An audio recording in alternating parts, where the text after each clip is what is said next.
इसमें ये होता है, ये बोर्ड फिर नजर नहीं आता, ये की नहीं, वो कैमरे पे आई थिंक फिर सही नहीं नजर आता है ना, ऐसा ही है ना कैमरा।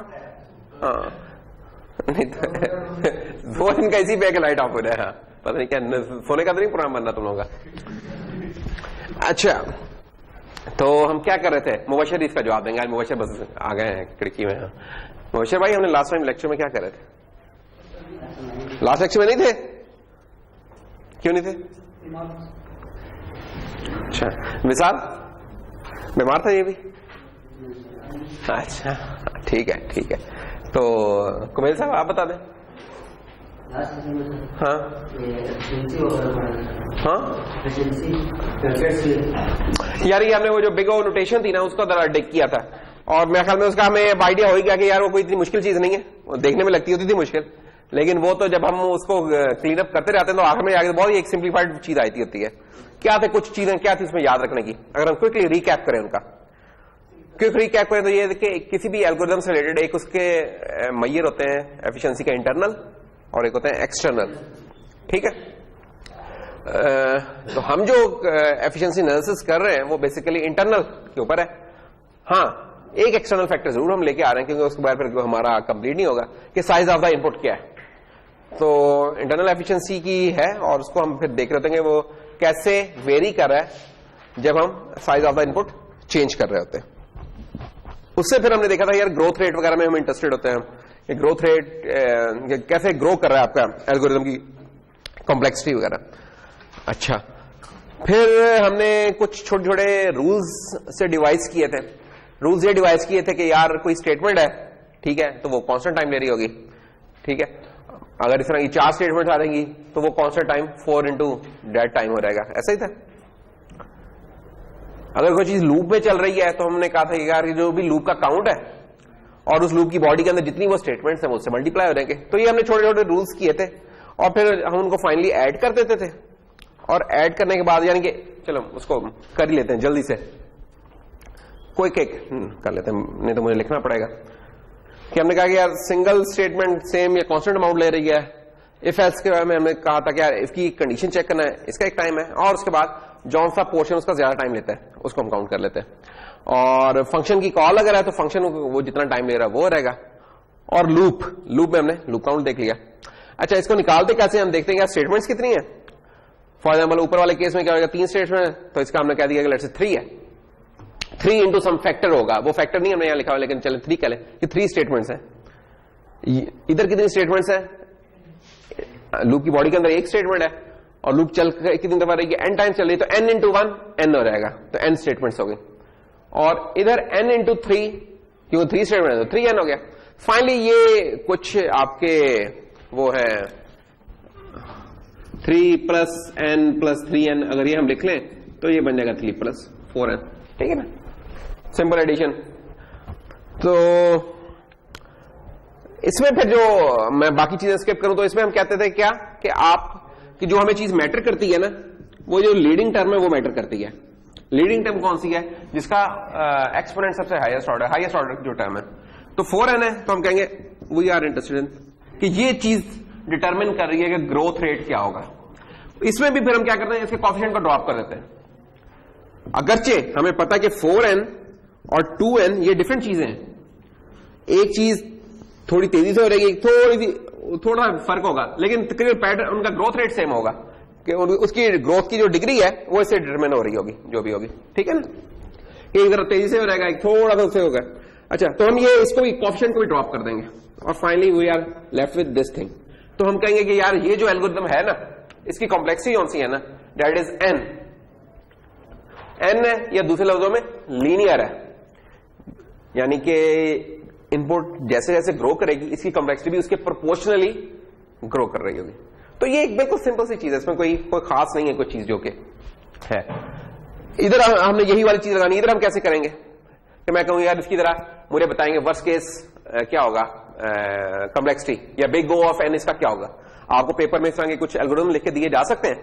इधर तो मैंने सिंपल स्टेटमेंट 1 2 लिखा है ना, उधर कोई प्रोग्रामिंग स्टेटमेंट्स लिखी होंगी, let's say c is equal to a plus b या कुछ भी। तो आप उनको उनकी कॉम्प्लेक्सिटी को 1 1 1 आप काउंट कर सकते हैं। ठीक है, 1 1 काउंट कर लें, या k या c जो भी कुछ लिखना है वो आप लिख सकते हैं। तो फॉर एग्जाम्पल अगर हम यही वाला काम यहां करें तो क्या होगा? अब मैं 1 नहीं लिख रहा, अब मैं इसको कोई कांस्टेंट ले रहा हूं, C या K कोई लेट से ले लेते हैं। तो पहले वाले केस में क्या है, एक्सटर्नल लूप कितनी है, n टाइम्स चल रही है। उसके बाद बल्कि सॉरी इनर मोस्ट लूप से स्टार्ट करना होता है आपने इसको। तो वो जो ऊपर वाला है कोड सेक्शन, इसमें सबसे इनर मोस्ट लूप से स्टार्ट हो, तो लूप की बॉडी इसमें कितनी स्टेटमेंट्स आ रही हैं, 1 आ रही है। एंड लेट्स से कि दैट स्टेटमेंट इज टेकिंग के टाइम, लेट्स से। अच्छा, वो लूप अब चल कितनी दफा रही है, इनर लूप को देख ले, j is equal to 1, j less than equal to n, तो ये n टाइम्स चल रही है, तो हम लिख देंगे n इंटू के। अच्छा, अब ये जो इनर लूप है ये एक और लूप के अंदर है, और वो लूप कितनी दफा चल रही है, i इज इक्वल टू 1 से लेकर लेस देन n, तो वो भी n टाइम है, ये लें जी। तो इसको अगर सिंप्लीफाई करके लिखें तो ये हो जाएगा, या सॉरी इस तरीके से हम लिख रहे थे ना, के एन स्क्वायर, कोएफिशिएंट हम लेफ्ट पे लिख रहे थे। तो ऊपर वाली बॉडी का आ गया। अच्छा, अब इसमें ऐड क्या होगा, ये नीचे वाला कोड जो सा है, नीचे वाला कोड अब देख लेते हैं। इसमें कितनी स्टेटमेंट्स हैं, 1 2 3 4 4 के, कि अगर हर स्टेटमेंट का के टाइम है लेट से, तो 4 होंगी तो 4 के हो जाएगा।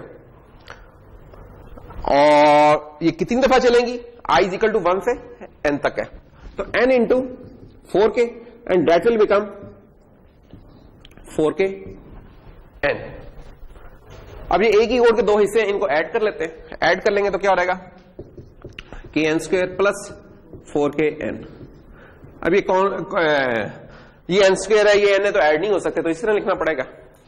नेक्स्ट चीज क्या है, नेक्स्ट चीज हम कहेंगे कि यार हम जो हाईएस्ट ऑर्डर है सिर्फ उसको कर रहे हैं, क्योंकि ग्रोथ को मेनली ये चीज फॉर एजम्पशन क्या कहते हैं, हम कहते हैं कि अगर हमारी इनपुट एक्सेसिवली लार्ज हो तब ग्रोथ रेट कौन डिटरमिन करता है, हाईएस्ट ऑर्डर टर्म डिटरमिन करती है। स्मॉल पे नहीं होती ये बात, अगर 2 या 3 या 4 होगी n, फिर ये बात ट्रू नहीं होती। ये कुछ थाउजेंड्स में जब हम जाते हैं फिर हम कहते हैं कि यार जो हाईएस्ट ऑर्डर टर्म है वो डिटरमिन करेगी कि ग्रोथ रेट क्या है इसका। अब हाईएस्ट ऑर्डर टर्म के एन स्क्वायर है, तो नीचे वाली टर्म को हम ड्रॉप कर देंगे, now we are left with k n square. और इसमें भी हम कह रहे हैं यार कोएफिशिएंट को भी इसके ड्रॉप कर देंगे, तो वी आर लेफ्ट विद ये कॉम्प्लेक्सिटी निकल रही। तो इस तरीके से आप कॉम्प्लेक्सिटी निकाल लेंगे, ठीक है ना। तो एक एक स्टेप करते करते आप पूरी जो भी था ना इस पूरे पेज को उठा के आपने इस एक मैयर में कर दिया। अब ये बड़ा जनरलाइज मैयर है, ये इंडिपेंडेंट ऑफ कंप्यूटिंग पावर है, कंपाइलर है, anything, it is independent of that thing. और ये हमें बता रहा है कि हमारा ये जो एल्गोरिदम है, अगरचे इसमें कुछ चीजें नजर आ रही है मल्टीपल, लेकिन इस एल्गोरिदम में कौन सी चीज है जो कि इसकी कॉम्प्लेक्सिटी को डिटरमिन कर रही है, वो ऊपर वाला हिस्सा कोड का एन स्क्वायर वो कर रहा है। तो जो एन स्क्वायर कर रहा है असल वो चीज है जिसके ऊपर आपने फोकस करना है। अगर आपने इस कोड को इंप्रूव करना है, ऑप्टिमाइज करना है, आप वो जो ऊपर वाला हिस्सा है ना कोड का उसको बेहतर करना चाहेंगे। नीचे वाले का कोई परवाह नहीं है, उसकी चाहे 1000 लाइनें लिखी हो कोई परवाह नहीं हमें उसकी, क्योंकि वो इंटू एन है, वो एन स्क्वायर है।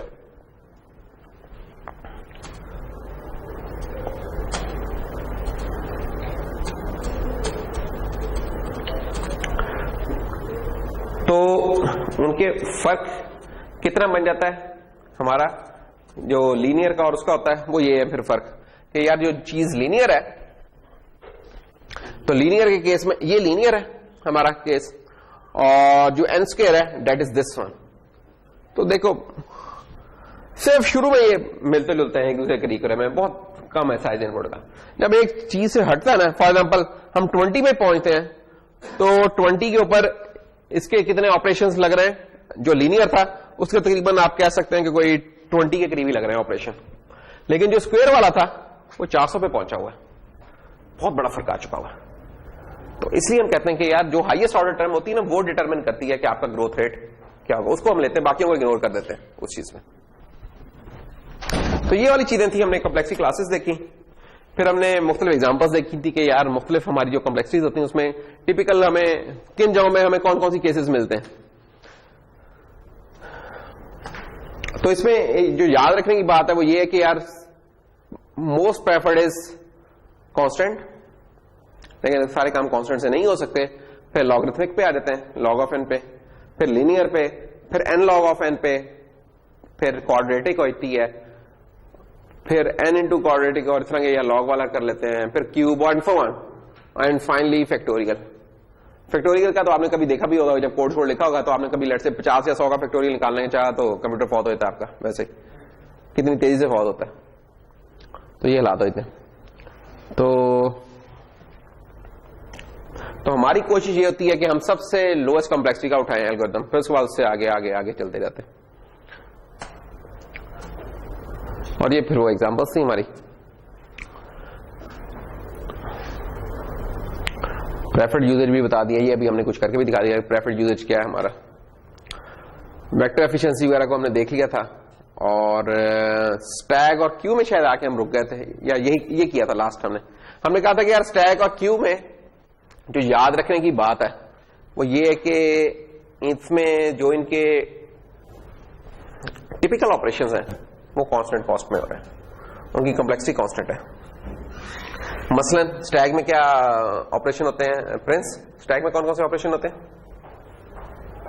सिर्फ 3 मशहूर है जमाने, यानी कि कुछ और भी हैं, लेकिन 3 ऐसे हैं जो कि बस, और बड़े वो उनमें मौसीकियत पाई जाती है जब हम उनको बोलते हैं। पुश, अच्छा पुश बैक है, लेकिन क्या पुश फ्रंट भी है उसमें स्टैक में है? वो अब सोचो कि तुम कमरा इम्तिहान में बैठे हुए और कोई बताने वाला नहीं है, और कोई पुश बैक और पुश है, तो तुम क्या सोचोगे? 5 मिनट सोचोगे तो तुम्हें पता चलेगा कि यार स्टैक है कोई चीज, तो स्टैक के तो हम बैक पे ही पुश कर सकते हैं, फ्रंट पे तो उसके पुश करने वाली कोई कहानी होती नहीं है, तो उधर पुश ही होता है सिर्फ। तो पुश, पॉप और टॉप, ठीक है। टॉप बताता है कि टॉप पे क्या है, पॉप उधर से रिमूव कर देता है उसे और पुश इंसर्ट कर देता है। अच्छा, जो पुश और पॉप है ये दोनों बैक पे हैं, यानी push back, push is actually push back, pop is actually pop back, ठीक है। लेकिन क्योंकि फ्रंट का कोई कॉन्सेप्ट ही नहीं है उसमें, तो इसलिए हमने वो पोस्ट फिक्सेस निकाल दिए इसमें से। और क्यू में क्या होता है? क्यू में पुश बैक होता है और पॉप फ्रंट होता है। तो ये वाले जो ऑपरेशन क्यू में है और जेट स्टैक में है, ये सारे एफिशिएंटली इंप्लीमेंटेड है और इनकी कांस्टेंट कॉस्ट होती है। ये जो स्टैक होता है इसमें हम जो डाटा बनाते हैं, मतलब मैंने डेटा बनाते हैं, डेक के लिए मैंने स्टैक बनाया है। हाँ, तो ये इससे मेमोरी एलोकेट तो नहीं करता। डेक के देखो, स्टैक जब भी बनाओगे ना आप, उसका एक पर्टिकुलर साइज रखोगे। स्टैक का ये कहानी होती है, स्टैक ना जो शायद लेक्चर में मैं बता नहीं पाया हूँगा, स्टैक का साइज भी फिक्स होता है, रन टाइम पे ग्रो नहीं करता स्टैक, ठीक है ना। इसका एक जैसे अरे नहीं होती उसमें इसका भी एक फिक्स होता है साइज। तो ये है, तो आपने जब बनाया स्टैक, लेट से डेक से बना लिया, ठीक है, तो डेक खुद तो आपको पता है कि रन टाइम में बनती है ना। तो इसका मतलब ये हुआ कि वो वाला स्टैक बनेगा तो रन टाइम पे, लेकिन वंस आपने जब बना लिया तो पीछे से जाके, यानी तरीके, क्योंकि हमें पता है कि डेक से बना है तो मैं चेंज करना चाहूं तो कर सकता हूं, लेकिन अगर वो मैंने चेंज करना ही है तो फिर मैं क्यों स्टैक का उसे लेबल लगाऊं, फिर मैं उसे क्यों ना डेक कहूं, है ना। तो फिर हम उसे स्टैक के तौर पे डील करते हैं। फिर वो ये होता है कि फर्स्ट टाइम उसके बनने की कोई कॉस्ट होती है, इसलिए क्या होता है कि हम डेक से बना तो सकते हैं लेकिन हम बनाते नहीं है, नॉर्मली अरे या वेक्टर से बना होता है। इनफैक्ट अरे से बना होता है ज्यादातर। तो ये मेरे पास कुछ वेक्टर है, 3 वेक्टर है, मैंने उसको स्टैक में लिखवा दिया, क्या वो तीनों वेक्टर्स की फिर से मेमोरी एलोकेट करेगा? तो वो 3 वेक्टर्स अपनी जगह रहेंगे या उनका कोई इसके पास नहीं? 3 वेक्टर हैं, आपने उनको स्टैक में पुश करवा रहे हैं। अच्छा, देखो वो वेक्टर तो बने हुए थे ना, बने हुए थे ना, वो स्टैक में जाके उधर कॉपी हो रहे हैं, ठीक है। कॉपी ये दूसरी है, ये शैलो कॉपी नहीं है, ये डीप कॉपी है, डीप कॉपी है, ठीक है ना, ये शैलो कॉपी नहीं। तो ये डीप कॉपी हो रही है इनकी। अब ये उधर जाके डीप कॉपी हो गई है, अब ये उतना ही कॉपी कर पाएगा स्टैक जितनी उसमें गुंजाइश है। अगर एक कर पाता तो एक कर लेगा, 2 अगर 2 3 तो 3। ये फिर उसी तरह जिस तरह एक 3 वेक्टर बने हुए हैं, 3 हमने बना लिए, हाँ, तो बहुत ज्यादा होगी, तो हम एडॉप्टिव करके वहां मेमोरी सेव भी कर रहे हैं, या मेमोरी के लिहाज से देखें हमें सिर्फ, तो स्टैक में कुछ फायदा देगा मेमोरी के लिहाज से? स्टैक देखो, जो वेक्टर इनफैक्ट जो होगा ना, मैं यानी एक थ्योरेटिकल इस चीज की डिस्कशन है, यानी अगर इसका क्वेश्चन मैं एलैबोरेट कर देता हूं पहले बाकियों के लिए, ताकि बाकी लोग भी इनपुट उसमें कर सकें। ये कह रहे हैं कि नॉर्मली स्टैक का क्या काम होगा, नॉर्मली इन जनरल, कि ये ना आर्गुमेंट पासिंग के लिए यूज होता है, या कुछ एल्गोरिथम में ब्रैकेट मैचिंग के हो गए, या प्लिंड्रोम्स निकालने, कुछ इस तरह के काम करने ना, तो उसमें यूज होता है। अच्छा, ये कह रहे हैं कि यार ये स्टैक है, इसमें मैंने कोई इंटीजर्स का स्टैक बनाया, तो मैंने इसमें 2 कर दिया, पुश 4 कर दिया, 7 कर दिया, 20 कर दिया एंड सो ऑन। ये तो ठीक है। ये दूसरी बात कर रहे हैं, ये कह रहे हैं कि यार एक स्टैक ऐसा अब हम बना रहे हैं जिसमें हम वेक्टर्स पुश करें, वेक्टर्स पुश करवाना चाह रहे हो ना। अच्छा, अगेन प्रैक्टिकली मैं कहूंगा this is not recommended frankly speaking. क्यों? क्योंकि वेक्टर जौन सा है ना, इसकी तमाम वेक्टर्स का सेम साइज नहीं है, ठीक है ना। ये कुछ हीप वगैरह पे पड़े हुए हैं, तो आप जो स्टैक जिस काम के लिए करना चाह रहे थे कि यार एक स्टोरेज एफिशिएंसी हो रहेगी, और स्टैक बड़ा क्विक होता है। स्टैक इज कह सकते हैं अगर स्टैक और हीप में कंपैरिजन करें ना, तो stack is the quickest thing, ठीक है। आप जब उन दो चीजों को मिक्स कर रहे हैं ना बेसिकली, तो स्टैक का स्टैक के तौर पे आप यूज नहीं कर रहे हैं, यानी कि थ्योरेटिकली स्पीकिंग हम कर सकते हैं, अपना एक मैं डाटा स्ट्रक्चर बनाऊं तो मैं कर सकता हूं, इसमें कोई नहीं मुझे रोक रहा है। तो बिल्कुल उसमें फिर यही होगा कि यार एक वेक्टर आ गया, लेकिन ये वेक्टर हीप के साथ भी चल रहा है। सिर्फ इस वेक्टर की वो वाली चीजें आई हैं जो कि हीप पे नहीं है, जो कि क्लास मेंबर्स थे वो यहां बनेंगे, वो यहां पुश हो जाएंगे, बाकी चीजें फिर वो जाहिर बात है वो तो हीप पे ही होगी, वो तो हीप पे होगी, वो हीप पे होगी और उसकी डीप कॉपी होगी। डीप कॉपी मतलब वो डीप कॉपी यहाँ तो नहीं ना है, स्टैक में तो कभी भी नहीं आती ना, यानी कि वो जहां भी क्लास मेंबर होता है उसके अंदर तो कभी भी नहीं होता है ना। हाँ, तो वो इसके अंदर तो नहीं होगा, इसके अंदर तो क्लास के वो मेंबर्स होंगे अलबत्ता। तो साइज तो डिपेंड नहीं कर सकते, क्योंकि साइज एक इंटीजर है 3, अगर मेरे पास उसी तरह है तो साइज से डिक्लेयर करके करेगा, जो मेरे वेक्टर किसी भी साइज का होता है तो इस पे क्या इफेक्ट करेगा। हाँ अच्छा, वो तुम कह रहे हो बिल्कुल सही। उस केस में नहीं, ये वाली बात सही कि मेरा वेक्टर वो हीप के ऊपर ही है, तो फिर इसके ऊपर नहीं करेगा, फिर वो सिंपल वेक 1 इधर आ जाएगा, वेक 2 इधर आ जाएगा, वेक 3 इधर आ जाएगा। सिर्फ एक जो गड़बड़ हो रही है ना, वो ये हो रही है कि ये चीजें सारी हीप में जा रही हैं, जो हम उससे रन टाइम एफिशिएंसी और वो चीजें एक्सपेक्ट कर रहे थे ना, वो एलोकेशन अभी भी हीप वाली हुई हैं, जो कि हम नहीं करना चाह रहे थे, जो एक्चुअल जहां इनका इस्तेमाल होना है ना स्टैक वगैरह का। स्टैक का डेटा स्ट्रक्चर बन गया, फाइनली इसका इस्तेमाल कहां होना है। एक तो हम अपनी चीजों में कुछ यूज करते हैं एल्गोरिथम सॉल्विंग में, और अगर कंपाइलर्स वगैरह इसको यूज कर रहे हैं उन जगहों पे जाके ये वाला इस्तेमाल नहीं शायद हम कर रहे होंगे, ठीक है। मैंने अगर सीक्वेंस वाइज 3 वेक्टर रखे हैं तो मैं इसको यूज कर सकता हूं। सीक्वेंस वाइज बिल्कुल कर, वो तो करने से कोई नहीं रोक रहा, वो तो आप इसमें वेक्टर रखें, क्यू रखें, जो मर्जी रखें। अगेन देखो, अगर मैंने कोई एल्गोरिथम बनाया ना, लेट्स से इंट एल, और उसमें ये मुख्तलिफ वेक्टर्स हैं, वेक्टर इंट v1 और फिर इस तरह वेक्टर इंट v2 और v3, कुछ भी नहीं कर रहा, वो ये काम कर रहा है। अब ये जो वेक्टर पास हुए हैं ना, इसे कंपाइलर के स्टैक के थ्रू पास हुए, उसी तरह ही होंगे बिल्कुल, इनका वेक्टर का वो पुश होगा, इधर आगे स्टोर हो जाएगा, ठीक है। लेकिन ये जो v1 है इसका कोई साइज होगा 16 या 20 के करीब होता है नॉर्मली, ये डिपेंड करता है कंपाइलर टू कंपाइलर, इनका मतलब होगा, तो इन सब का इतना हो जाएगा, 20-20 हो जाएगा लेट्स से। तो ये 20-20 की कॉपी हो रही है, कॉपी होगी इसकी, और वो होंगे। हाँ, जब बाय रेफरेंस करेंगे तो फिर वो वाला काम नहीं हो रहा होता, उसमें कुछ और होगा फिर, ठीक है ना। उसमें बाय रेफरेंस जब करेंगे तो उसमें वो कॉपी, डीप कॉपी वो नहीं हो रही होगी, क्योंकि ओरिजिनल एज इट इज सब पास कर रहे हैं, ठीक है। और डेट्स ऑल, हाँ उसमें एज इट इज आप ओरिजिनल पास कर रहे हैं और कुछ भी नहीं, उसका वो डी रेफरेंस पॉइंटर आपको मिल रहा है इसके अंदर।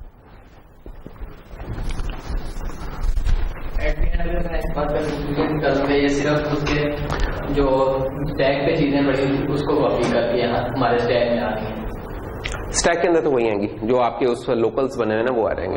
जरूरी नहीं वो लोकल हो, ग्लोबल भी हो सकते हैं, ग्लोबल को भी आप पास कर सकते हैं।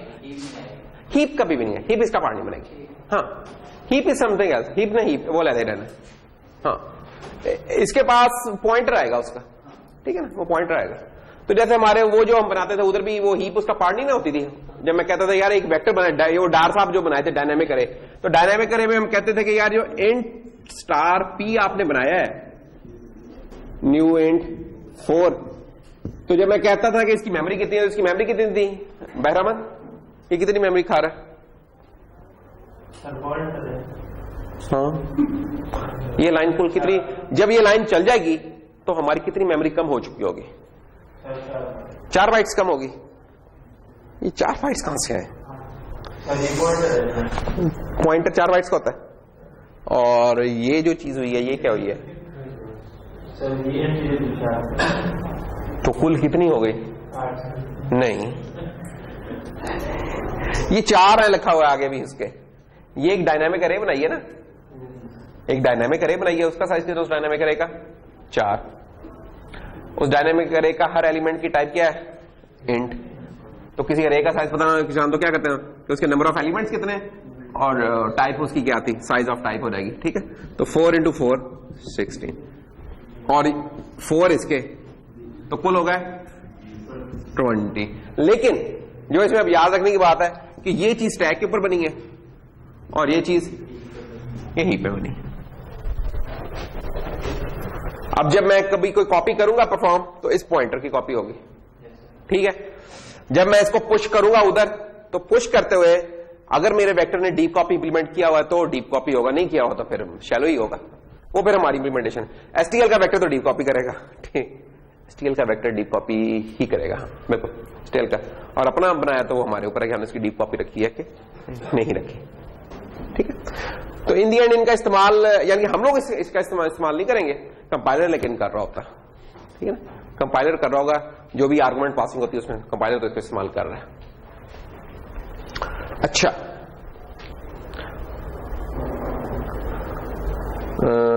हमाद किधर हो? हमाद पिछली क्लास में नहीं थे? चलो फिर इस खुशी में बताओ ना, मैं कंफर्म कर रहा था कि पिछली क्लास में थे कि नहीं। हमाद की क्या है कि वैल्यू? सेट तो आपने पढ़ी ली है, पढ़े थे ना सेट हमने पिछले हफ्ते, कि इंसर्ट करेंगे तो इंसर्ट की क्या कॉस्ट होगी है? अच्छा, पिछले हफ्ते नहीं थे यार, ये एक तो जो श्रेय से आती है ना अटेंडेंस। हाँ, इस वो लेक्चर नहीं था जिसमें ये लेक्चर था। हाँ, तो फिर मजबूरन फिर हमारे पास एक साहब रह गया सिर्फ, डैनिश प्रिंस। डैनिश प्रिंस आप बताइए बेटा, इंसर्ट की क्या कॉस्ट होगी?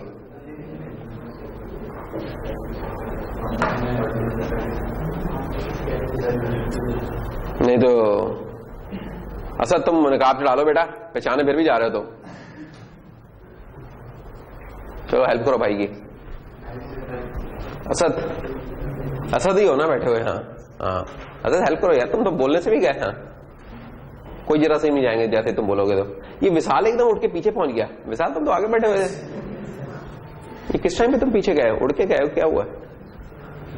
चलो यार, नहीं तुम बताओ यार क्या होगा इंसर्ट?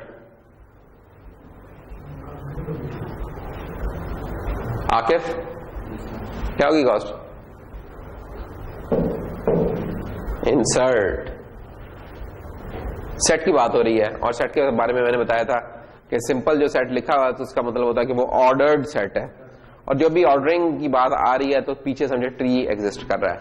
और जब ट्री की बात आ रही है तो ट्री क्या करता होता है? प्रॉब्लम को हाफ हाफ में तोड़ता जाता होता है। जो भी एल्गोरिथम प्रॉब्लम को हाफ में तोड़े, उसके बाद फिर हाफ में तोड़े, उसकी कॉम्प्लेक्सिटी log of 2 के हिसाब से, log of n के हिसाब से हो रही होती है। तो इंसर्ट भी log of n है, अरेज भी log of n है, ये दोनों चीजें log of n है। ठीक है, हैश सेट एक और चीज है, वो आपको नहीं पढ़ाया, वो करवाएंगे, बनाएंगे इंशाल्लाह जब। तो हैश सेट में जरा बड़ा वक्री टाइप का है, इसमें सारी कॉस्ट देख रहे हैं आप माशाल्लाह, कांस्टेंट, कैसी कमाल की चीज है। हैशिंग वगैरह जब करते हैं ना, ये कभी आपने देखा हो ना डीवीडी वगैरह, उसके आगे में एक छोटी सी फाइल पड़ी होती है जिसमें हैश उसका कैलकुलेट किया होता है उन्होंने। कोई 512 बिट्स का हैश होता है, या कोई फाइल डाउनलोड करे ना उसमें भी हैश होती है वैल्यू। वो आपने ये चेक करने के लिए कि कैलकुलेट वो सही हुई है कि नहीं, उस फाइल का एक हैश कैलकुलेट होता है, उसको जो उन्होंने भेजा तो उससे कंपेयर कर लेते होते हैं। अगर वो मैच कर जाए तो हम कहते हैं फाइल सही डाउनलोड हुई है, या सीडी के अंदर फाइल इंटैक्ट हालत में पड़ी हुई है। तो बड़े फायदे हैं सिक्योरिटी वगैरह में और बाकी चीजों में हैशिंग काफी इस्तेमाल होती है। तो ये थी कलेक्शन समरी हमारी जी। अच्छा, इधर हमने खत्म किया था, मैं क्यों सोच रहा हूँ कि पीछे हमने खत्म किया था, वो एम दोबारा करवाने लगे। बड़े 2 नंबर लोग यार, तुम लोग बताते नहीं हो। अब मुझे याद है तो हम तो यहां थे यहाँ। ठीक है, तो फिर मैं इस पर टाइम नहीं लगा रहा, मैं आगे चल रहा हूं। इधर आते हैं, हम एग्जांपल्स करें। सब तो हमारा ये गोल होना चाहिए कि हम कैलकुलेट कैसे करेंगे। What is it's complexity class? Complexity class पूछी गई है, समझ लें बिग O of n की बात हो रही है, ये क्या है इसका, तो कैलकुलेट कर लें फिर, क्यों नहीं शाह फैसल साहब? आप कहेंगे कोई मसला नहीं है, कहो, बोलो, जब तक ये बोलोगे नहीं तब तक मसला रहेगा। बोलो, कहो जी, कोई मसला नहीं है। शाह फैसल घबरा गया। शाह फैसल तुम लोग घबरा गए। देखो, इनर मोस्ट से शुरू हो जाओ, सबसे इनर मोस्ट में आ जाओ। सिर्फ एक ही लाइन है, एक कंडीशन है। तो एक कंडीशन चेक करने की कोई कॉस्ट होगी, लेट्स से के। और कंडीशन अगर ये ट्रू होती तो इस चीज की कॉस्ट होगी एक और के, कह सकते हैं। अच्छा, ये चीज एक लूप में चल रही है, जो भी इनपुट का साइज है उतनी लूप चल रही है, एन कह लो या साइज कह लो, जो भी आपकी चॉइस है। तो डेट्स ऑल, मेरे काम हो गया। उसके बाद तो कुछ रह नहीं गया इसके अंदर करने वाला।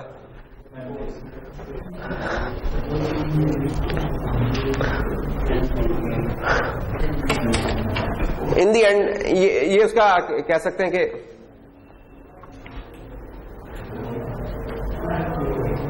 बेसिकली ना एक फाइनल आंसर आप कह सकते हैं कि हम जब सिंप्लीफाई करते रहेंगे, हम करेंगे तो बिल्कुल इनर बोथ से शुरू, कि हमने कहा के है, ऊपर वाला भी है एक और, तो के प्लस के हो गया लेट से, ठीक है, और ये वाली चीज जो सी हो रही मल्टीप्लाई हो रही है एन से, तो हम कह लेंगे 2k n, लेकिन कोई और तो टर्म है ही नहीं, और इसके भी हमने कोएफिशिएंट उड़ा देने, तो हम कह देंगे यार हमारी जो कॉम्प्लेक्सिटी क्लास है that's big O of n। Reason हमारे दिन में क्लियर होने चाहिए कि हम ये क्यों उड़ाते हैं, क्योंकि हमें पता है कि ग्रोथ रेट जो सी ये टर्म है ये डिटरमिन कर रही है। अच्छा, काम क्या था इस एल्गोरिथम का, ये तो हम इसमें फंस गए। असल मेन चीज देखो जिस काम के लिए हम आए थे, सिक्वेंशियल सर्च, हम कुछ सर्च कर रहे थे बेसिकली ना।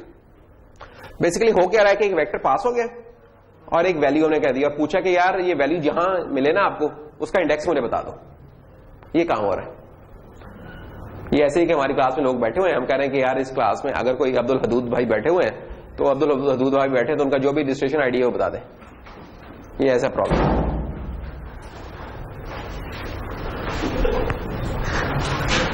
नहीं बैठे हुए थे, बैठ गए हैं, तो खैर आवाज जगह खाली करवाएं आपके लिए। आगे नजर आ रहा है भाई को? गाजरें खाना शुरू कर दी आपने, लग रहा है। अच्छा, तो ये सर्चिंग है, ये सर्चिंग भी तो होती है ना, क्या ख्याल है कि हमने अपने कंप्यूटर में कोई सर्च लगाई कि यार ये गाना पड़ा हुआ है कि नहीं, अगर पड़ा हुआ तो किस जगह पे पड़ा हुआ है, ये लगाई है कभी सर्च? जुनेद तुमने, जुनेद कहां गया? हाँ जुनेद लगाई है तुमने, इस तरह की सर्च लगाते होते ना। तो ये भी ऐसे ही है कि उस जगह का हम इंडेक्स पूछ रहे हैं। इसके तो फोल्डर्स होंगे। हाँ, अच्छा, होता क्या है, वो कह रहे हैं on the average half of the elements will be visited on the average। ये जरूरी नहीं है कि वो आखिरी ही वो हो। नॉर्मली तो होता है ना हमने कि हमें वो चाबियों का गुच्छा हो ना, तो जो चाबी हमें चाहिए होती है ना नॉर्मली सबसे आखिरी चाबी होती है वो, जब तक आप एक एक करके पहुंचते नहीं ना उस चाबी तक वो मिलती नहीं है आपको। लेकिन ये मर्फी कभी कभार आता है। वैसे अगर ऑन द एवरेज देखें तो हाफ अटेम्प्ट्स में हमें वो चीज मिल जाती होती है ऑन द एवरेज। लेकिन अगेन बात तो वही है कि ये ऑन द एवरेज है। वर्स्ट केस में क्या होगा? वर्स्ट केस में तो एन ही है, तो हम तो वर्स्ट केस वाले में इस वक्त इंटरेस्टेड है, तो वर्स्ट केस फिर वो बिग O ऑफ एन ही बनेगा इसका। अच्छा जी, calculating the actual time taken by a program, ये तो क्विज का होना चाहिए था पार्ट यार, ये मैंने इधर छोड़ दिया, ये गलती हो गई थोड़ी सी। चलो इधर सॉल्व कर लेते हैं। वो कह रहे हैं कि एक प्रोग्राम है, उसको चलने में लगते हैं 10 मिली सेकेंड, एक आइटम प्रोसेस करने में, ओनली वन आइटम प्रोसेस करने में। How long would the program take to process 1000 data items if the time is proportional to, ये फिर आगे वो चीजें, तो ये आप कैलकुलेट कर लीजिएगा। तो कैसे कैलकुलेट करेंगे अब्दुल हमीद भाई? सर एन नहीं दिया हुआ, दिया हुआ 1000 दिया हुआ 1000।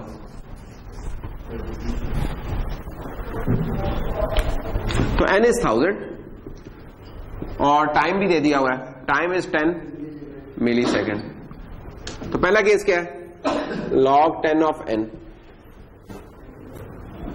तो log 10 ऑफ 1000 क्या हो जाएगा?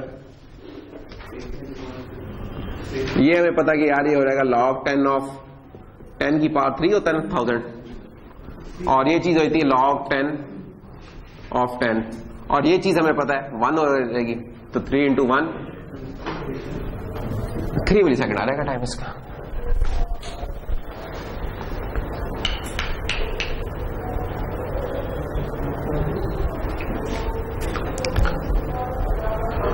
ये एक जो आखिर में जाके मैंने क्विकली एक चीज रोल ओवर कर गया हूं, कोई देखें जवाब तो बनता था 3 मुझे कहना चाहिए 3 यूनिट्स ऑफ टाइम, ठीक है। 1 यूनिट इस वक्त क्या है 10 मिली सेकेंड है, तो इसलिए मैं इसे 3 मिली सेकेंड कह रहा हूं। ठीक है, तो 3 यूनिट्स ऑफ टाइम है। वो यूनिट ऑफ टाइम कुछ भी हो सकते हैं, हमें नहीं पता, इधर इन्होंने बता दिया, नहीं बताएंगे तो बस ठीक है, हम 3 यूनिट्स लिख देंगे। ये स्टेटमेंट्स थे, जो भी थी कहानी है। एक स्टेटमेंट अगर 10 सेकंड दे रही है तो उसमें लॉग है तो उसको, अच्छा सॉरी, मैं 1 एज्यूम, सॉरी, हाँ 3 एक है 10 मिली सेकेंड, हाँ मेरे जेन में 1 मिली सेकेंड कुछ और था, 30 मिली सेकेंड बिल्कुल सर। तो एक 30 है तो 3 उसके 30 हो रहेगा, एक 10 है तो 3 30 हो रहेगा। अच्छा अगला केस क्या है n, तो n यूनिट्स है, एक यूनिट हमें पता है 10 है, तो ये हो रहेगा 1000 इंटू 10 मिली सेकेंड, तो 1000 into 10 into 10 raise to power -3, तो ये कट जाएगा, बाकी रह गया 10 क्या बोला seconds. Now this is 10 seconds पे आ गई है वही चीज जो मिली सेकेंड में थी, कितना ग्रो हुआ है। N log 2 of n, n log 2 है, log अब ये जरा याद रखने की बात है इस पर। तो इस केस में क्या होगा कि 1000 इंटू log 2 ऑफ 1000। अब एक तो तरीका ये कि इसका कोई कैलकुलेटर से निकाल के किया रहा है, एक रफली भी हम कर सकते हैं कि हम कहते हैं यार ये 1000 शायद 1024 के, अगर मैं अप्रोक्सीमेटली ले लूं इसको तो मैं कह दूंगा log 2 of 1024 approximately speaking, and this thing is I know के 2 की पावर 10, तो मैं इस चीज को लिख सकता हूं कि 1000 इंटू 10, तो ये हो जाएगा जनाब 10,000 इंटू 10 मिली सेकेंड, ये लिख सकते हैं ना। ठीक है, ये मैं एक ही गो में लिख दूंगा, 10,000 यूनिट से एक यूनिट 10 मिली सेकेंड का, तो ये हो गया, तो ये हो रहेगा 100,000 मिली सेकेंड या 100 सेकेंड्स। अब ये देखेंगे आप कैसे ग्रो कैसे कर रहे हैं टाइम, असल ये इंपॉर्टेंट है चीज। एक तो कैलकुलेशन है ना, कैलकुलेशन के बाद असल जो है कि जूम आउट करें और देखेंगे वैल्यूज क्या आ रही हैं। कि पहले केस में जब थी log 10 थी, log थी उसकी कॉस्ट, तो 30 मिली सेकेंड, लीनियर हुई तो 10 second, n log of n हुई 100 सेकेंड में पहुंच गए। कैसे ग्रो कर रहा है, और एन स्क्वायर पे तो जाके वैसे ही सूरत हाल परेशान कौन हो जाएगी, नजर आ रहा है। 1000 into 1000 into 10 raise to power 10 - 3, ये कट जाएगा 1, तो बाकी क्या बन जाएगा 10,000 सेकेंड्स। 100 से 10,000 हो गया, 100 टाइम्स इंक्रीज हुआ है। यानी कि जो स्केल हमारा पहले मिली सेकेंड्स में चल रहा था वो स्केल सेकेंड्स में आया, और सेकेंड्स से निकल के अब आ गया मिनट्स में। यानी कि इसे मैं ये कर लूं तो ये बन जाएगा कितना, ओए होए ये तो और भी ऊपर चला गया, ये तो घंटों में चला गया बॉस, ये तकरीबन 2.75 आवर्स लगेंगे इसको। जो काम मिली सेकेंड्स में हो रहा था, अगर उसकी बजाय आप बड़ी मुश्किल से एक दुनिया का गंदा तरीन एल्गोरिथम लेके आए जो n स्क्वायर में चल रहा है, तो टाइम देखें हम कैसे हो रहा है। क्यों फरमान साहब, ऐसा ही है ना? बड़ी सफाई से आंख बैठे हैं, वहां से पता नहीं चलता। हाँ, वो सीन मैचिंग ना लगाई होती कि पिछले सीन का इस सीन से डिफरेंस देखूं तो पता नहीं चल रहा था। और n क्यूब बहुत बड़ा होगा, मैं नहीं बता रहा क्या होगा। हाँ, लेकिन असल बात यह है कि ये एल्गोरिथम एग्जिस्ट करते हैं। आप लोग डीएसपी का मैंने बताया था कि डीएसपी आप पढ़ेंगे तो डीएसपी में आप फिल्टरिंग एक पढ़ेंगे। अभी तो शायद आपने एनालॉग में फिल्टरिंग पढ़ी है कि नहीं पढ़ी है नहीं पता, लेकिन डीएसपी में एक फिल्टरिंग पढ़ोगे। डीएसपी में जो फिल्टरिंग होती है, FIR फिल्टरिंग होती है ना, उसमें n स्क्वायर के ऑर्डर पे चलती है चीज। और वो जो परसों लेक्चर में बताया था ना, FFT एक चीज बताई थी, वो उस चीज को इस पे ले जाती है। ठीक है, और देखें इससे उस पे जाने का कितना फर्क है। समझें कि एक प्रोसेसर होता है हमारा जो कि नकमा सा एक प्रोसेसर है, उसके ऊपर एक के ऊपर 100 सेकंड लग रहे हैं, और उसी काम को करने के लिए अब 2 घंटे अगर लग रहे हैं तो सोचें कि कितना यूजफुल रह जाएगा। ये ऐसे ही है कि आपने 10 सेकंड का एक कमर्शियल देखना था या चलो सुनना था, तो उसको आपने चलाया, मीडिया प्लेयर चलना शुरू कर, जैसे मशीनें नहीं चलती, और पूरे 1.5 मिनट बाद उसने कहा जो भी टीम सुनाना शुरू हो गया, और वही इमेजिन करोगे वही मीडिया प्लेयर चला और ये वाली चीज चल रही, तो 2.5 घंटे बाद 10 सेकंड की चीज सुन रहे हो। ये इतना फर्क पड़ सकता है आपका। वैसे तो सेकंड क्या मिली सेकंड इंपॉर्टेंट होता है, लेकिन इतना फर्क पड़ जाता है इन चीजों में। अच्छा एल्गोरिथम चूज करना। तो एल्गोरिथम सही जगह पे सही लगाना बड़ा इंपॉर्टेंट है। सो तरीकेकार क्या है, time for one item into big O, जो भी बिग ओ आपने निकाल के टाइम था उससे मल्टीप्लाई कर लेंगे, तो ये फार्मूला है हमारा जिससे कर सकते। तो पेपर में हो सकता है कोई इस तरह की चीज हम दे दें, या हम कोई एल्गोरिथम दे दें कि कहें कि यार पहले इसका जरा कॉम्प्लेक्सिटी निकालो, फिर उसका टाइम निकालो, और ये टाइम आ रहे तो इनको प्लॉट कर लो, बहुत कुछ हो सकता है। तुम तो परेशान हो गए यार। अच्छा, फिर कुछ और भी टर्म्स होती हैं जिनका हमने थोड़ा थोड़ा सा शायद जिक्र किया है, कि एक तो होता है ना वर्स्ट केस एनालिसिस, एक होता है बास का, ना हमें वर्स्ट केस एनालिसिस पता होना चाहिए, लेकिन ना बास का तो प्रैक्टिकली इतना सेंस नहीं बना रहा होता। बास का तो हम इंटरेस्टेड होते हैं यार ऑन द एवरेज क्या होगा, और कुछ केसेस में हम कहते हैं यार बेस्ट क्या होगा। मसलन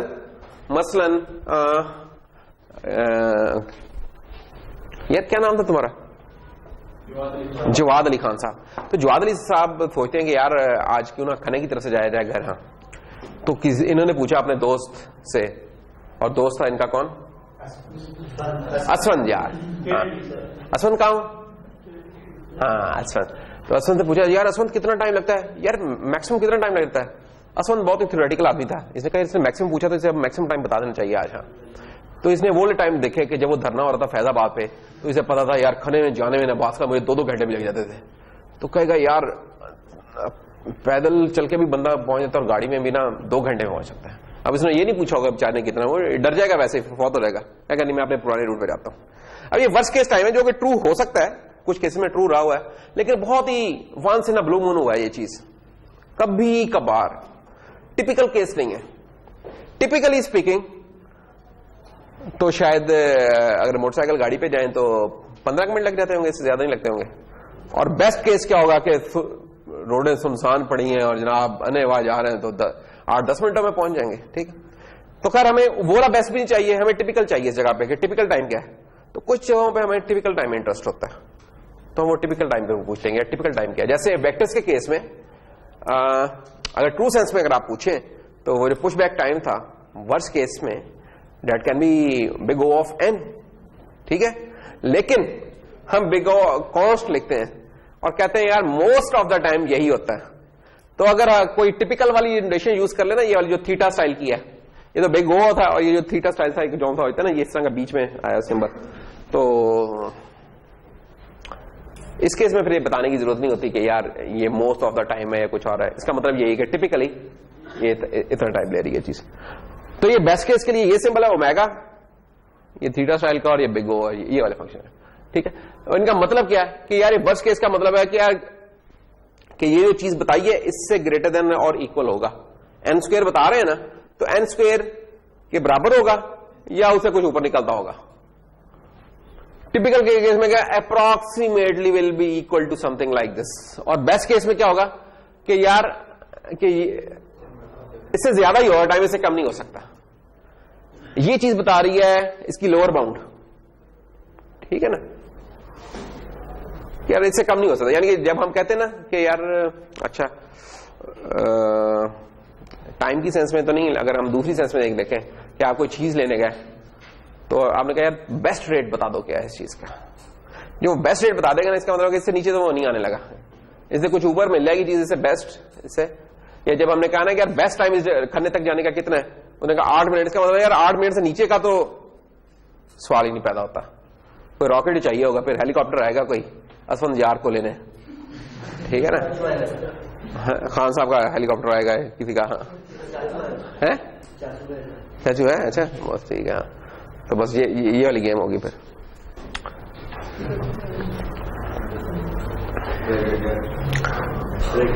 So worst case analysis gives a bound for all possible input। तो worst case analysis हर किस्म की possible input जो हो सकती थी उसके लिए देगा, जो कि जरूरी नहीं कि हमेशा अकर भी करे, वो वाली चीज जरूरी नहीं है। तो ये कुछ याद रखें, ये वाले सिंबल्स, ये बात पूछे जा सकते हैं यार बेस्ट केस बता दें या कोई टिपिकल केस बता दें। अच्छा,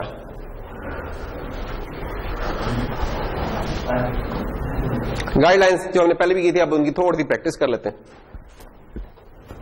लूप्स के केस में हम कैसे निकालेंगे? ये चीज हम डिस्कस कर चुके हैं। जस्ट यू कैन सी के जो भी स्टेटमेंट्स है, नंबर ऑफ स्टेटमेंट्स है, और उसको मल्टीप्लाई कर लेंगे जो भी लूप का काउंट है। तो कांस्टेंट टाइम ये है, कितनी दफा एग्जीक्यूट हो रही है, n, तो क्या हो गया time, constant c into n, c n, और c ड्रॉप कर दिया तो हम उसे लिख रहे हैं यार कि अगर n इनपुट होगी तो बिग O ऑफ n उसका टाइम है। ठीक है, यहां तक तो कोई मसला नहीं है। शाह फैसल क्या ख्याल है, आसानी है चीज? असफंद यार कैसे, क्या समझ रहे हो? असफंद यार के चक्कर में अगेन मैं उसका नाम भूल गया, जवाद अली खान। जवाद आजकल तुम नजर नहीं आ रहे कुछ स्क्रीन पे? अच्छा ठीक है। तो नेस्टेड लूप में क्या हो रहेगा, ये भी हम डिस्कस कर चुके हैं कि अगेन नंबर ऑफ स्टेटमेंट उनका कोई कांस्टेंट टाइम हो रहेगा। इनर लूप जितनी दफा एग्जीक्यूट हो रही है मल्टीप्लाई बाय आउटर जितनी दफा हो रही है, इसको एक इक्वेशन फॉर्म में पुट कर लें हम, c into n c n n बन गया ये। तो c n square coefficient drop किया, एन स्क्वायर आ गया, हमने कह दिया big O of n square. Consecutive statements, okay, इधर क्या होगा, इनको सम कर लेंगे। वो क्या कि जो पहली स्टेटमेंट ये किसी भी लूप में नहीं है, इसका एक कांस्टेंट टाइम हो रहेगा, लूप के जो अंदर है वो लूप के टाइम से मल्टीप्लाई हो रही है, और इस तरह।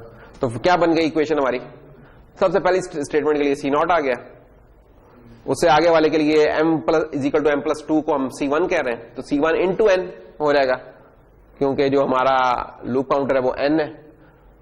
और दूसरे केस में क्या हो रहेगा जनाब, दूसरे केस में इसका हमने c2 कह दिया लेट से, तो n स्क्वायर हो गया। तो ये चीज आ गई। इसमें अब क्या होगा कि जो छोटी टर्म सी ड्रॉप कर दी हमने, इसका कॉफिशिएंट भी ड्रॉप कर दिया, तो we are left with n square, so big O of n square. ज़हीन लोग हैं यार आप लोग माशाल्लाह। इफ एल्स के केस में क्या करते हैं, वो वाला पाथ हम लेते हैं जिसका टाइम ज्यादा है, वर्स्ट केस तो तभी बनेगा। ठीक है ना, ऐसे ही होता है ना कि वर्स्ट केस अगर दो रास्ते हैं जाने के और कोई पूछे कि यार वर्स्ट केस टाइम लगा, तो जिस रास्ते का ज्यादा टाइम लगेगा आप उसको लेके आओगे। अगर कोई वर्स्ट केस पूछ रहा है, बेस्ट केस पूछ रहा है, तो उसमें उल्टा हो रहेगा काम। तो इसमें भी सेल्फ एक्सप्लेनेटरी है, कोई खास बताने की चीज नहीं है। लूप आपको एक चीज तो वैसे ही देखते ही हमें नजर आ जानी चाहिए ना, प्रैक्टिस होनी चाहिए। लूप हमें एक नजर आ रही है, कोई नेस्टिंग नजर आ रही, तो समझे एन के स्केल में हम कुछ चल रहे होंगे, और लूप कोई नहीं नजर आ रही तो कोई कांस्टेंट वाले ही डोमेन में हम फिर रहे होंगे, और नेस्टेड लूप नजर आ रही है तो फिर कहानी हमारी खराब होती जाएगी। ओके, यहां क्या होगा, ये कोड है हमारा, थोड़ा सा बड़ा है, हो सकता है मैं पेपर में कहीं से उठा के कोड लिख दूं और कहूंगा यार इसका जरा कर दो, कोई चलता हुआ कोड होगा, आप उसकी कम्प्लेक्सिटी निकाल लेना। ठीक है, जैसा ये कोड है हमने दे दिया।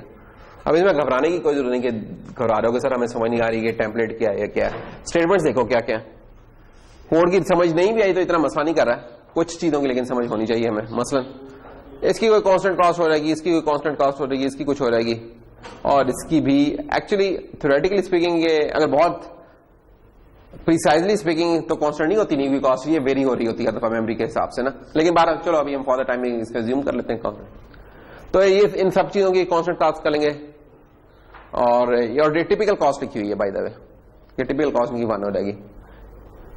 और इस लूप का टाइम क्या हो रहेगा, थीटा ऑफ एन, और डिलीट का भी टिपिकल टाइम हमने लिख दिया गया कांस्टेंट है। कुछ केसेस में न्यू और डिलीट काफी टाइम खा सकते हैं, ठीक है, तो हम उनको केसेस को जस्ट इग्नोर करें फिलहाल। तो बहरहाल इसमें आप देख सकते हैं यार जो हाईएस्ट ऑर्डर टर्म होगी आपकी वो एन वाली होगी, तो वही स्टे करेगी। ये एक और जरा बड़ा सा कोड है, ये क्या कर रहा है कि मैट्रिक्स है, मैट्रिक्स की क्या कर रहा है, कुछ ऑपरेशंस परफॉर्म कर रहा है। मैट्रिक्स की क्लास है, उसके कुछ ऑपरेशंस परफॉर्म हो रहा है, तो रो मल्टीप्लिकेशन और ये वो। तो इसमें भी आप एक एक ब्लॉक पकड़ के ना उनकी निकाल देना, आखिर में उनको ऐड कर लें। तो इस तरह ही है ये निकला हुआ कि कुछ चीजों की कांस्टेंट कॉस्ट है, ये टिपिकल निकाली हुई है, ठीक है, क्योंकि जब डिलीट और न्यू की बात हो रही है तो इसकी वर्स्ट केस कॉस्ट हमें नहीं पता क्या हम किस केस पे उसे रख रहे होंगे अभी फिलहाल। तो ये टिपिकल कॉस्ट है निकली हुई, टिपिकल कॉस्ट ये सबकी निकाली हुई है, इन सबको आखिर में हमने जाके ऐड कर लिया। अब ऐड कर लिया तो जो हाईएस्ट ऑर्डर टर्म है वो हमने रख लेनी है। हाईएस्ट ऑर्डर इसमें टर्म जो सी है वो एम भी हो सकती है, वो ये भी हो सकती है, या एक ये है मिनिमम ऑफ एम और एन जो भी है कोई, ठीक है। तो देख लें फिर क्या बन रहा है। तो इस केस में या एम होगा या एन होगा, और ये प्लस एन एक लूप भी एग्जिस्ट कर रही है हमारी, एन वाली लूप थी कहीं, ये हाँ ये वाली जो सी है, ये साइज जो सा एन वाली लूप है। तो एक तो एन वाली हो गई है लूप और एक ये मिन एम एन वाली आ गई है। तो इनको सिंपली जब हम ऐड कर लेंगे तो m प्लस एन, या इनको भी n हम कह सकते हैं, ठीक है ना, क्योंकि दो कोएफिशिएंट्स अगर ऐड हुए हैं, एक था 2n और एक था 4n, तो क्या बन जाएगा 6n। इसको ड्रॉप कर दें तो you are left with n। तो कॉस इसकी लीनियर ही होगी in the end. Logarithmic complexity, okay, n algorithm is log by n if it takes a constant time to cut the problem size by a fraction, normally half होती है अगर binary है। अगर binary problem में दो हिस्सों में तोड़ रहे हैं तो लॉगरिथमिक होगी। इसकी एक एग्जांपल क्या होती है, डिक्शनरी देखना है कि डिक्शनरी में से आपने कोई लफ्ज देखना है, आपने डिक्शनरी को हाफ से खोला, जैसे ये बुक है फॉर एग्जांपल, दिखाया कोई बुक है पढ़ी हमारी क्लास में, ये कुमेल साहब की एक है। कुमेल कोई खतरनाक चीज तो नहीं ना तुम्हारे इसमें, ठीक, दिखा सकते हैं लोगों को, हाँ पता नहीं तुमने क्या क्या पेंटिंग की हो। तो अच्छा, तो हमने कहा कि यार कुमेल का पता नहीं ए कहां लिखा हो, तो ये हाफ से किया, ए अब यकीन इधर आना चाहिए, ए नहीं यानी कोई अल्फा था लेट से, फिर अल्फा अब इनमें से कहां होगा, मजीद हाफ में तोड़ लिया, तो ये ए से लेकर एम तक शायद हो गए थे, अब ए से लेकर शायद डी तक हो गए, और अब अल्फा और क्या होगा, और आधा कर लिया। ये 3-4 आधा करेंगे हम उस लफ्ज तक पहुंच चुके हैं। ये तो थोड़े थे ना, लेकिन अगर डिक्शनरी में हम ढूंढना शुरू करें तो इस तरह किसी भी चीज के लिए कोई कहने वाला कह सकता है सर आपको पता है अल्फा इधर से शुरू होता है तो आप इधर से क्यों नहीं देखते, कहने वाले तो कह सकते हैं, लेकिन हमें तो पता है, लेकिन अगर मैंने प्रोग्राम को सिखाना है उस बेचारे को तो नहीं पता कि कैसे करना है, उसके लिए तो कोई भी लफ्ज आ सकता है। तो हमें उसे एक ऐसा सीक्वेंस ऑफ स्टेप्स देना चाहते हैं कि जिसमें वो डेफिनेटली एक पर्टिकुलर टाइम में पहुंच जाए प्रॉब्लम तक। तो डेफिनेट स्टेप्स यही होंगे कि हाफ हाफ में तोड़ दे जाओ और देख लो कि इस हाफ में है या नहीं है, इस हाफ में है या नहीं है। ये 7-8 दफा करोगे तो आप उस चीज तक पहुंच चुके होगे। तो ये केस होता है कि जिसमें हम प्रॉब्लम को ना हाफ में डिवाइड कर रहे होते हैं। Finding a word in the dictionary of n pages, look at the centre point in the dictionary, left और राइट पे है कि नहीं, जो भी है हम बोला डिसीजन लेते हैं और फिर उसको हाफ करते चले जाते हैं। फाइनली ये सब कुछ हो गया, ये सब काम कर लिया, आखिर में एक बात, 100 बातों की एक बात जैसे कहते हैं, क्या वो लिखी हुई है, जवाब पढ़ो बेटा, क्या लिखा हुआ है, वो नहीं मैसेज नहीं पढ़ो, ये पढ़ो। हाँ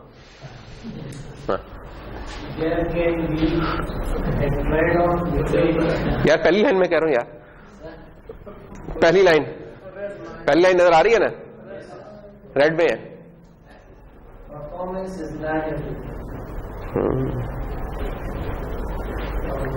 मसला है कि ये नहीं है कि आप परफॉर्मेंस जोड़ते अपने कोड को इतना खिचड़ी पका दें उसकी कि आपको खुद भी ना समझा जाए।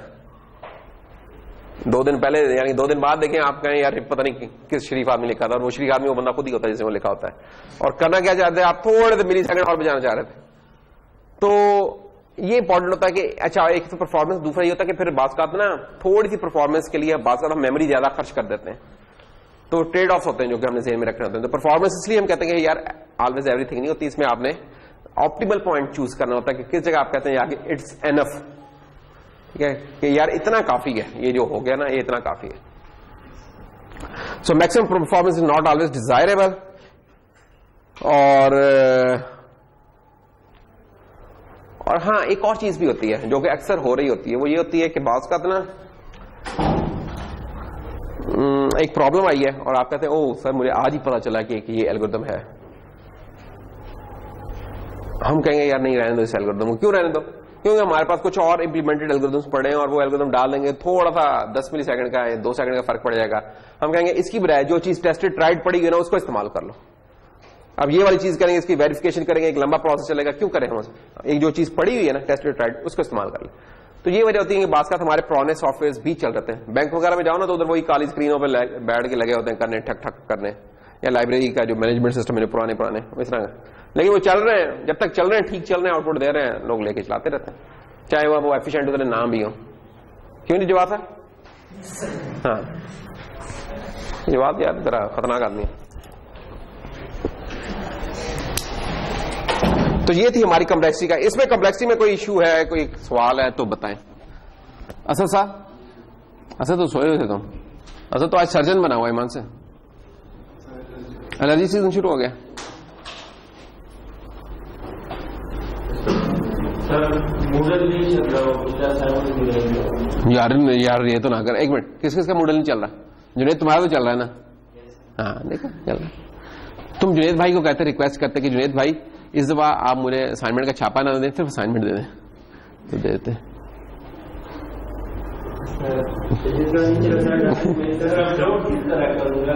अपलोड भी करोगे? नहीं अपलोड क्या, साइट ही नहीं खोलती? साइट तो खुलती है।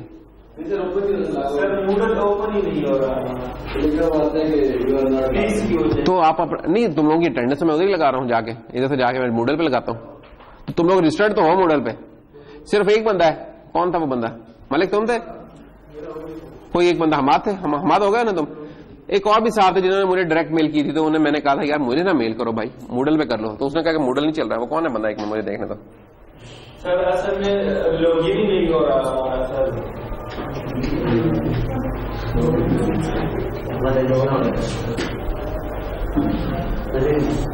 सैयद अहमद। शादी क्या है? शादी नहीं है, बीमार होंगे कि अम्मी के पास गए, उन्होंने जन्नत सारी इस कोर्स में कमानी है, मैंने नजर आ गया है। तो मूडल यार चलता है, ये ना करोगे मूडल नहीं चलता है।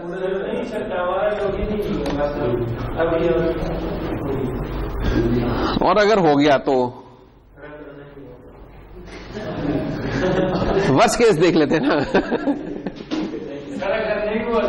तो भी तुम्हारा इशू है, हो गया अभी तो तुम्हारा इशू है, नहीं हुआ तो तुम्हारा इशू है। तुम्हें इसको रिजॉल्व करवाना, जाके पकड़ो उन्हें, जो भी करो। देखो इस क्लास में कितने लोगों का मूडल का इशू है? सिर्फ एक, प्रिंस, हमीद भाई, बहरामंद। अब्बास का तो इशू है ही नहीं है, अब्बास ने तो जमा ही नहीं करानी, तो इसलिए अब्बास का तो इशू नहीं है, कुछ नहीं बस। तो 5 लोग हैं, अब तुम 5 लोगों के पीछे अब हम क्यों इस तरह की हरकत करें? क्या मूडल पे चैट कर रहा था? बहुत शौक है चैट करने का। अच्छा, इसमें एक था, किसी ने कहा था कि यार लिंक लिस्ट से था, वो वादा किया था और मैंने उसका कोई कोड नहीं कराया था। तो मैं हो सकता है पेपर में पूछ लूं और लोग फिर मुझे कहेंगे यार आपने वो नहीं कराया। तो मैं वो लिंक लिस्ट वाली एक चीज करा दूं, क्योंकि मैं अब 2 ऑप्शन है। अब ये वाला काम हमारा यहां तक हो चुका है, अब हमने जो नेक्स्ट करना है ना, नेक्स्ट अब हमारा अब करने से ज्यादा उसको थ्योरेटिकल लेवल पे काम अब ज्यादा हमारा होगा कि हमने अब ट्रीज शुरू कर देने हैं। तो ट्रीज की किस्में चलेंगी हमारी कोई कम से कम 3 हफ्ते। तो ट्रीज में काफी वैरायटी होती है।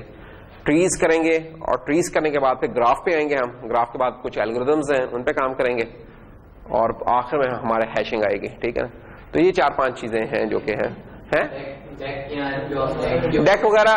एलोकेशन से भी बात की है, वो किस तरह एलोकेट होते हैं या किस तरह पीछे बैटमैन दुनिया में?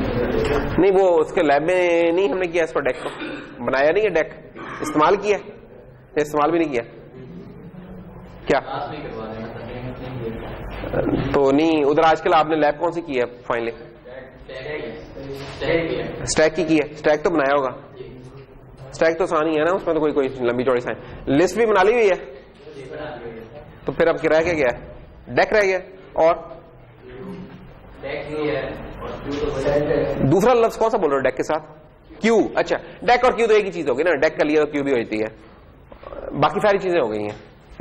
ऐसा ही है यानी कि स्टैक भी बन गया और लिस्ट भी, और लिस्ट और डबल लिंक लिस्ट बनाई है हेड और टेल के साथ। जबरदस्त है फिर तो, ठीक है। मैं वही करवाने लगा था, तो मेरा ख्याल था कि शायद वो 1-2 ने कहा कि यार वो डबल लिंक लिस्ट नहीं है, तो मैं कहा नहीं, तो डबल लिंक लिस्ट का मैं कुछ कोड के हिसाब से करवा दूं, लेकिन कर लिया वो तो अच्छी बात है। क्या हो गया यार? हाँ क्या हो गया यार? मुबशिर क्यों जज्बाती हो गया यार मुबशिर?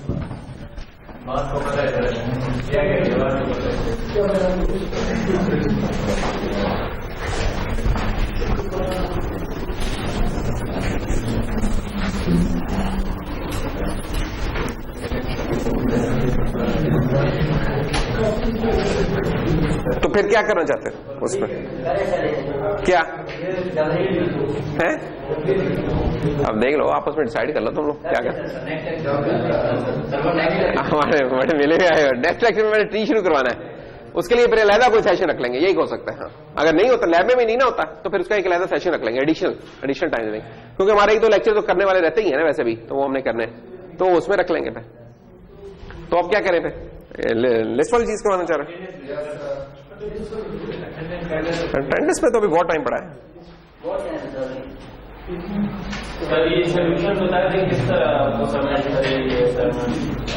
असाइनमेंट बेटा मूडल पे आपने वो करना है, जो विजुअल स्टूडियो की वर्क स्पेस होती है, वो मैंने लिखा हुआ है नीचे कि क्या करना है, डिबग का फोल्डर उड़ा के सब कुछ।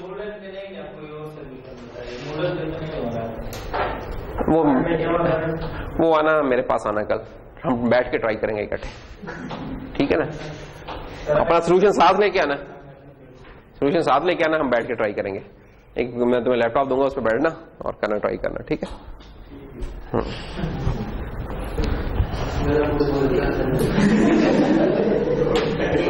किसका मॉडल चलता है? डैनिश प्रिंस का, या प्रिंस के साथ तुम लोगों ने अच्छा नहीं किया? वो तो पूरा सेमेस्टर तुम लोग कहते रहे, आखिर में जाके सारे उसका साथ छोड़ गया ना प्रिंस।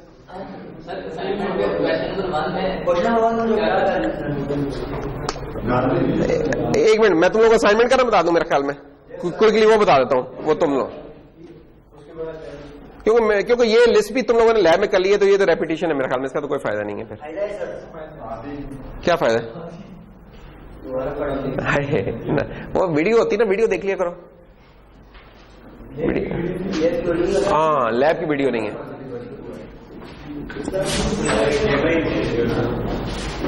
एक मिनट, मैं असाइनमेंट खोल लूं पहले।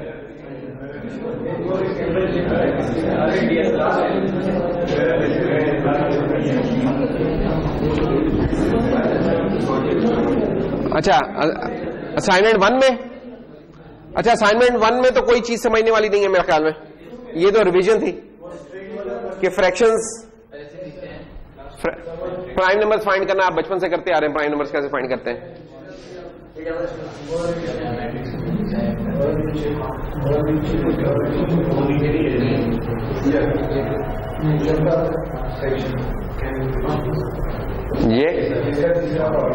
ये वाला, ये नहीं हो रहा था?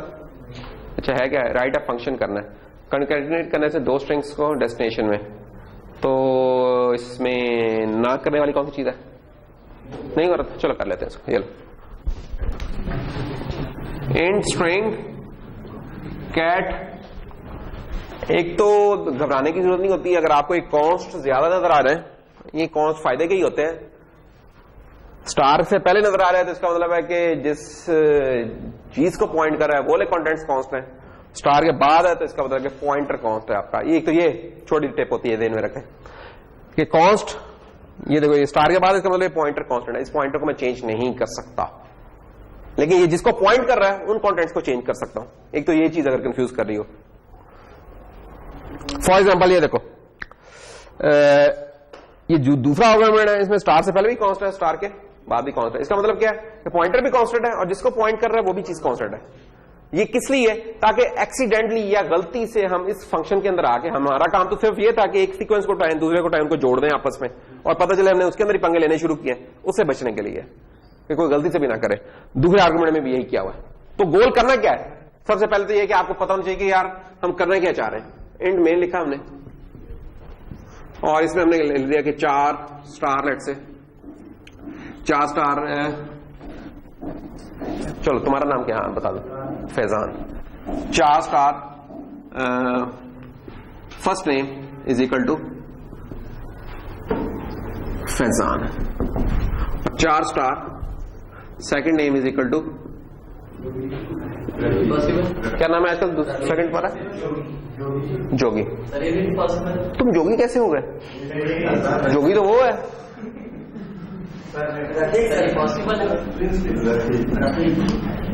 क्या पॉसिबल है?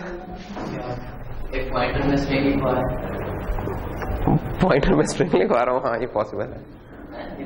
हाँ ये पॉइंटर में मैंने, ये एक स्पेशल केस है दरअसल ना, एक स्पेशल केस। स्पेशल केस ये है कि ये जो सी चीज लिखी है ना, ये मेमोरी के कॉन्स्ट सेक्शन में जाएगी और उस जगह का पॉइंटर उठ के इसमें आ जाएगा, और ये चीज सिर्फ डिक्लेरेशन के टाइम पे पॉसिबल है। सिर्फ डिक्लेरेशन के टाइम पे, सिर्फ कैरेक्टर केस में कि सिर्फ कैरेक्टर के केस में। इंटीजर वाले तो अरेज की फॉर्म में देते हैं ना हमें चीजें, अरेज की फॉर्म में देते होते हैं ना कि हम अरे में लिख लेते होते हैं, होता तो वो भी पॉइंटर ही होता है लेकिन वो स्पेशल स्टाइल है ना कि उसके आगे हम 10 4 5 चीजें लिख लेते हैं, ये भी उस तरह का स्टाइल है बेसिकली, है ना कुछ मिलता जुलता ही है ना इससे, फिर वो नंबर्स होते हैं उधर। तो खैर फैजान जोगी, इनको कनकैटिनेट करना है अब हमने, यानी कि हम चाहते हैं कि जो डेस्टिनेशन हो वो कुछ इस तरह की हो कि 4 हम कहें कि लेट्स से यानी कंप्लीट नेम कौन सा हो रहा है ना वो हो जाए फैजान जोगी, इस तरह की चीज है ये हम चाहते हैं। लिखना आसान है, करना है। जब स्ट्रिंग से करते हैं स्ट्रिंग से तो बहुत आसान होता है, प्लस डाला हो गया, इधर थोड़ी सी साइंस बन जाती है और यही करनी थी आप लोगों ने, इधर ही फंस गया जो करने वाला सवाल था। तो कर लेते हैं फंक्शन क्या है। अच्छा अब यानी कि दूसरे लफ्जों में स्ट्रिंग कंकैटिनेट वाला जो है ये जितने भी फंक्शन है अपने अंदर कोई मेमोरी एलोकेशन नहीं कर रहा है, ये याद रखने की बात है, इनको बाहर से मेमोरी बना के देनी है हमने, ठीक है। दूसरे लफ्जों में आप कह रहे हैं कि यार मैं कंप्लीट नेम चाहता हूं इसको, तो आपने क्या करना है कि आप कर लेंगे 4 कंप्लीट नेम, ये ले इन दी एंड ये कैरेक्टर अरेज है बन रही, ये कैरेक्टर अरेज है, ठीक है, कैरेक्टर पॉइंट, ये कैरेक्टर अरे बना ली। इसको मैं इनिशियलाइज नहीं कर सकता अभी क्योंकि इसके अंदर तो जवाब आना है मेरा, तो इसको मैं भेज दूंगा, पास कर दूंगा। तो ये पास कैसे होगा, string concatenate complete name FN second name, ये कॉल होगी इसकी, ठीक। एक और जो इख्तियात मुझे कर लेनी चाहिए, ये चलो अभी छोड़ देते हैं अभी फिलहाल, वो बाद में बताऊंगा उसकी रीजन। अभी इसका फंक्शन लिख लेते हैं। फंक्शन की आर्गुमेंट की लाइन सारी की सारी ये वाली है, ये मुझे दोबारा लिखा तो मैं फौत ही ना हो रहा हूं, लेकिन चलो लिख लेते हैं। 4 स्टार डेस्टिनेशन, ये मैं छोटा सा इसका लिख रहा हूं, 4 स्टार S1 4 स्टार S2, ठीक है जी। अब इसमें आप क्या करें, आपने उससे पहले थोड़ी देर पहले स्ट्रिंग कॉपी का फंक्शन बनाया था, आप उसे इस्तेमाल कर लें, नहीं तो उसे भी डिफाइन कर सकते हैं, लेकिन अज्यूमिंग आपने वो बना लिया हुआ है तो अच्छी प्रोग्रामिंग तो ये कहती है जो चीज बना ली उसको रीयूज कर लिया करें, तो रीयूज करें फिर उसे कि str कॉपी, ये डेस्टिनेशन डाली, ये S1 डाला, ठीक है, यहां तक तो कोई हर्ज नहीं। इसके बाद क्या करें,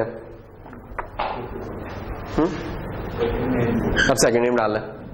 अब सेकंड नेम में अगर सिंपली कॉपी किया तो मसला उसमें यही हो रहेगा कि वो ओवरराइट कर देगा, वो जो S1 लिखा था उसके ऊपर ही ओवरराइट हो जाएगा, ऐसा ही है ना। तो हम चाहते हैं कि उसके आगे से शुरू करें, उसके आगे से शुरू करें। अब वो कैसे करें, हमें चाहिए कि इस स्ट्रिंग की लेंथ देख लें कितनी है, स्ट्रिंग की लेंथ निकाल लेते हैं, वो भी कहीं ऊपर निकाली है, वो पहले फंक्शन में निकाली है। इंट लेंथ फर्स्ट नेम की लेंथ कितनी है वो हम इस तरह कर लेते हैं str लेंथ, और ये d कर लें या S1 कर लें, वो आपकी चॉइस है, दोनों में एक ही जवाब देना क्योंकि वो कॉपी तो हो चुकी हुई है उसके अंदर। स्ट्रिंग लेंथ निकलाई। अब आप ये करें, अब स्ट्रिंग कॉपी करें,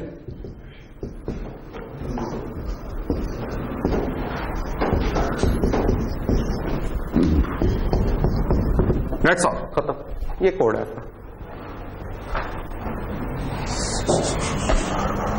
अगर इधर कोई चीज समझ नहीं आई तो बता दे।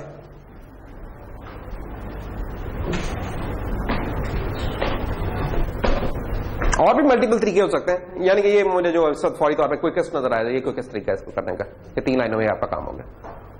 हमने काम किया क्या है, हमने जो ऊपर फंक्शन बनाए थे उनको इस्तेमाल कर लिया हुआ ताकि बार बार ना लिखना पड़े। और प्लस एक और काम करना है कि इसने टोटल लेंथ भी रिटर्न करनी है, तो दोबारा आप इस तरह करेंगे, रिटर्न कर दें स्ट्रिंग लेंथ किसकी, डी की, दैट्स ऑल, ठीक है। तो अब डी के अंदर आपका वो स्ट्रिंग पड़ी है और जो रिटर्न उसने किया स्ट्रिंग की लेंथ रिटर्न कर दी है।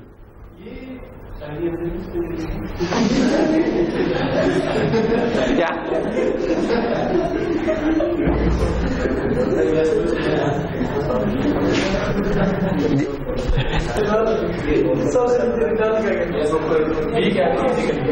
ये जो लेंथ था ना निकाली, ये मैंने लंबा सा नाम लिख दिया, बेसिकली लेंथ अंडरस्कोर FN के जो फर्स्ट नेम था ये लो लेंथ, दैट्स ऑल,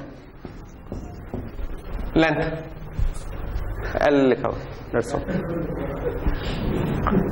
अच्छा हुआ क्या है, असल ये इंपॉर्टेंट नहीं है कि क्या जवाब आ गया, असल ये कि कैसे हुआ, ताकि आप लोग, ये मैं चीज मिटाने लगा, ये कॉल थी इसकी। हुआ यार ये कि बेसिकली ना जब ये चीज बनी है ना, मेमोरी में क्या है, मैं जो काम अभी भी इसमें से सवाल कुछ पूछे तो मैं कहूंगा इसके मैप बना के दे दो मुझे। बाय रेफरेंस कुछ नहीं पास किया मैंने, कसम ले लो। पॉइंटर हुए, ये सारी पॉइंटर्स की गेम हुई है। पॉइंटर है,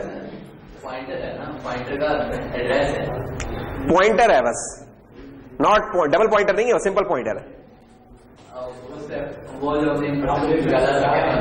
एम्परसेंड है ना, एम्परसेंड क्या कहता है कि कोई वैल्यू की लोकेशन देते हैं, उसका एड्रेस निकाल देता है, वैल्यू बताते हैं उसका है। एक मिनट जस्ट होल्ड करो, इस चीज को होल्ड करो, थोड़ा सा संभाल के रखो, दम पे रखो इसको, आ रहे हैं इधर ही। इसकी मेमोरी मैप बना लें जी। मेमोरी मैप क्या होगा इसका कि ओए बहुत ही छोटा हो गया, फॉन्ट साइज 16 करूं, ठहर।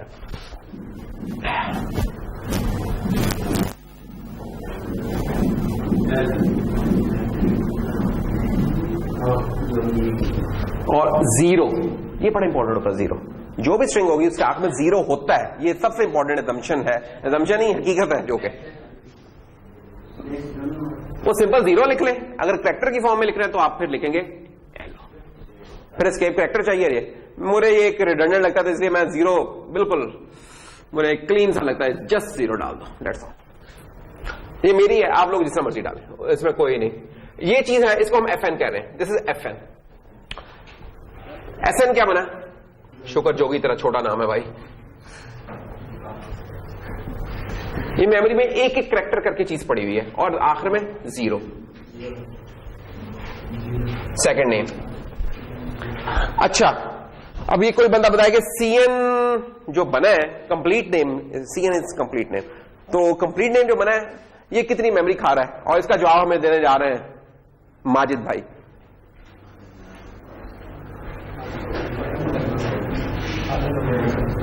हेलो,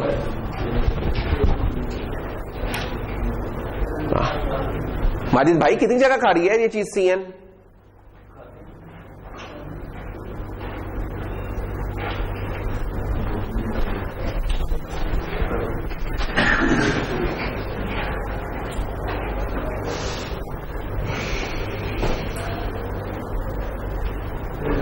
माजिद ये वाला CN बेटा है, तो परेशान क्यों है यार, मैं तो सही जवाब दे रहा है। 32 बाइट्स खाएगा।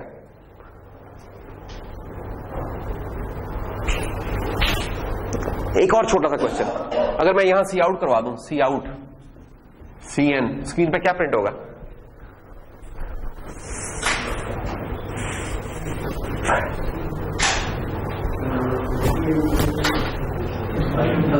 पता नहीं, कुछ गार्बेज, इनिशियलाइज ही नहीं है क्या, गार्बेज शायद है कुछ पड़ा हुआ, तो नहीं कुछ भी नहीं वाला काम नहीं है।